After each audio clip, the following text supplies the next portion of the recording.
Hi friends, welcome to our channel my lifestyle and cooking. First time பார்க்குறீங்கன்னா subscribe பண்ணிவிட்டு பாருங்கள் friends. நம்ம இன்றைக்கி ரேசன் பச்சரிசி வச்சு வெங்காய போண்டா ரெசிபி தான் பார்க்க போகிறோம்.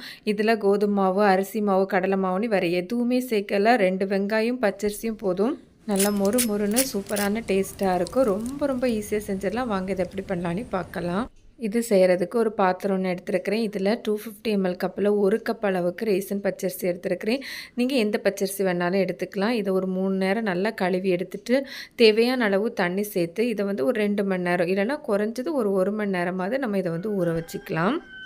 இப்போ நமக்கு அரிசியெல்லாம் நல்லா ஊறி வந்துட்டு, இப்போ இதில் இருக்க தண்ணியை ஃபில்ட்ரு பண்ணிவிட்டு அரிசியை மட்டும் நம்ம தனியாக எடுத்துகிட்டு வந்துடலாம். இந்த மாதிரி அரிப்பில் சேர்த்து ஃபில்ட்ரு பண்ணி எடுத்துக்கோங்க.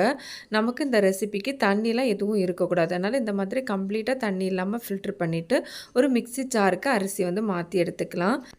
இது கூடவே 2 டேபிள் ஸ்பூன் அளவுக்கு தயிர் சேர்த்துக்கலாம். ரொம்ப புளிப்பான தயிர் இல்லாமல் சேர்த்துக்கோங்க. தண்ணி எதுவும் சேர்க்க வேண்டாம். ஃபஸ்ட் நம்ம அரைக்கும்போது தண்ணிலாம் காணாத மாதிரி தான் இருக்கும். பட் நம்ம அரைக்க கரெக்டாகவே இருக்கும். இது போல் கெட்டியாக அது மாதிரி கொரப்பெல்லாம் இல்லாமல் நல்லா ஸ்மூத்தாக அரைச்சி எடுக்கணும். நான் அரைச்சி எடுக்கிறதுக்கு எக்ஸ்ட்ரா பார்த்திங்கன்னா ஒரு 1.5 டேபிள் ஸ்பூன் போல் தயிர் சேர்த்துருக்கிறேன். ஃபஸ்ட்டு ஒரு 2 டேபிள் ஸ்பூன் தயிர், இப்போ ஒரு 1.5 டேபிள் ஸ்பூன் போல் தயிர் சேர்த்து அரைச்சி எடுத்துருக்கிறேன். இந்த மாதிரி திக்கான ஒரு கன்சிஸ்டன்சியில் இருக்கணும். இப்போ இது இருக்கட்டும். அடுத்ததாக ஒரு பாத்திரம் ஒன்று எடுத்து வச்சுருக்கிறேன். இதில் ஓரளவு பெரிய சைஸில் 2 வெங்காயம் எடுத்துருக்கிறேன். வெங்காயத்தை இந்த மாதிரி ஸ்லைசஸாக கட் பண்ணி எடுத்துக்கோங்க. ரொம்ப திக்கான ஸ்லைசஸாக இல்லாமல் இது போல் கட் பண்ணி எடுத்துக்கோங்க. இது கூடவே ஒரு சின்ன துண்டு இஞ்சி, அதையும் சின்னதாக கட் பண்ணி சேர்த்துருக்கிறேன்.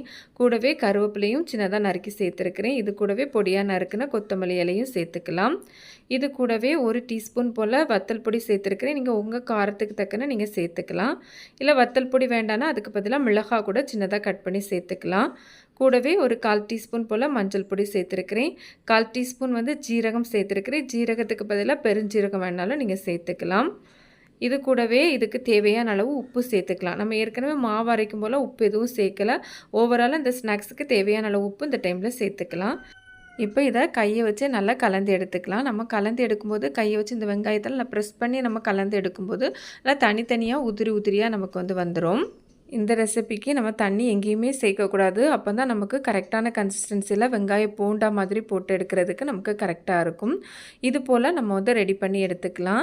அடுத்ததாக இது கூடவே நம்ம ஏற்கனவே அரைச்சி வச்சுருந்தோம்ல அரிசி மாவு, அதை சேர்த்துக்கலாம். மாவு பார்த்திங்கன்னா தெரியும், இந்த மாதிரி ஒரு திக்கான கன்சிஸ்டன்சியில் தான் இருக்கணும். இப்போ இதை இந்த வெங்காயத்தோடு சேர்த்து நல்லா கலந்து எடுத்துக்கலாம். இப்போ நான் கலந்து எடுத்து வச்சுருக்கிறேன். கையை இந்த மாதிரி தண்ணியில் முக்கிட்டு இதிலேருந்து கொஞ்சமாக எடுத்து உருண்டையாக உருட்டி கூட நம்ம ஃப்ரை பண்ணி எடுத்துக்கலாம். நார்மலாக உள்ளி வடை கடையில் கிடைக்கும்ல, அது மாதிரி நம்ம ஃப்ரை பண்ணி எடுத்துக்கலாம். இல்லைனா இந்த மாதிரி உருண்டையாக உருட்டிட்டு மறுக்கையிலையும் கொஞ்சமாக தண்ணி அப்ளை பண்ணிவிட்டு இந்த மாதிரி ப்ரெஸ் பண்ணிவிட்டு நம்ம சேர்த்து ஃப்ரை பண்ணி எடுத்துக்கலாம். இந்த மாதிரி ஃப்ரை பண்ணி எடுக்கும்போது நமக்கு சீக்கிரமாகவே ஃப்ரை ஆகி வந்துடும். நான் இந்த மாதிரி தான் ஃப்ரை பண்ண போகிறேன். இதை ஃப்ரை பண்ணுறதுக்கு ஒரு பேனில் சூடாக எண்ணெய் எடுத்துருக்கிறேன். இந்த மாதிரி நம்ம பேனோட சைஸுக்கு தக்கன நம்ம சேர்த்து ஃப்ரை பண்ணி எடுத்துக்கலாம். நமக்கு எண்ணெய் அதிகமாகவும் வேண்டாம். இந்த மாதிரி ஷாலோ ஃப்ரை பண்ணி எடுத்துக்கிட்டாலே போதும். ஃப்ளேம் பார்த்திங்கன்னா ஓரளவு மீடியம் ஃப்ளேமில் வச்சுக்கோங்க. இந்த மாதிரி சேர்த்ததுக்கப்புறமா மேலே கொஞ்சமாக எண்ணெய் ஆட் பண்ணிக்கோங்க. நல்லா ஒரு பக்கம் வெந்ததும் நம்ம இதை மறுபக்கம் திருப்பி மாற்றி போட்டுடலாம். இது மாதிரி ரேசன் ரைஸில் பண்ண நிறைய போண்டா ரெசிபி நம்ம சேனலில் இருக்குது.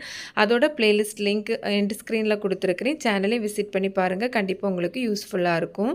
இது மாதிரி நல்லா 2 பக்கமும் நமக்கு ஃப்ரை ஆகி வந்ததும் நம்ம இதை எடுத்துடலாம். பார்த்திங்கனாலே தெரியும், நல்லா கிறிஸ்பியாக இருக்கும். நம்ம அரிசி மாவில் பண்ணுறதுனால நல்ல டேஸ்ட்டுமே ரொம்ப நல்லாயிருக்கும். கடையில் போய் கடலை மாவு அது இதுன்னு வாங்குறதுக்குள்ளே நம்ம வீட்டில் இருக்க ரேசன் அரிசியில் நம்ம ஈஸியாக பண்ணிடலாம். இது போலவே நம்ம எல்லாத்தையும் ஃப்ரை பண்ணி எடுத்துக்கலாம். ஒன்று அவ்வளோ பர்ஃபெக்டாக அவ்வளோ சூப்பராக வந்திருக்கு. கண்டிப்பாக நீங்களும் இந்த ரெசிபியை ட்ரை பண்ணி பாருங்கள். பார்த்திங்கனாலே தெரியும், நல்லா கிறிஸ்பியாக இருக்கும். நல்ல சூப்பரான டேஸ்ட்டாக இருக்கும். சைடிஸ் எதுவுமே வேண்டாம், சும்மா சாப்பிட்றதுக்கே நல்லாயிருக்கும். உங்களுக்கு சவுண்டு கேட்டாலே தெரியும். இப்போ நான் அதை உங்களுக்கு பிச்சு காமிச்சிருக்கேன். கண்டிப்பாக நீங்களும் இந்த ரெசிபியை ட்ரை பண்ணி பாருங்கள். ட்ரை பண்ணி பார்த்துட்டு உங்களுக்கு எப்படி வந்ததுன்னு மறக்காமல் கமெண்ட்ஸ் பண்ணுங்கள். ரெசிபி வீடியோ கண்டிப்பாக உங்களுக்கு பிடிக்கும். பிடிச்சிருந்தால் லைக் பண்ணி ஷேர் பண்ணி சப்ஸ்கிரைப் பண்ணுங்கள் ஃப்ரெண்ட்ஸ். தேங்க்ஸ் ஃபார் வாட்சிங். பை.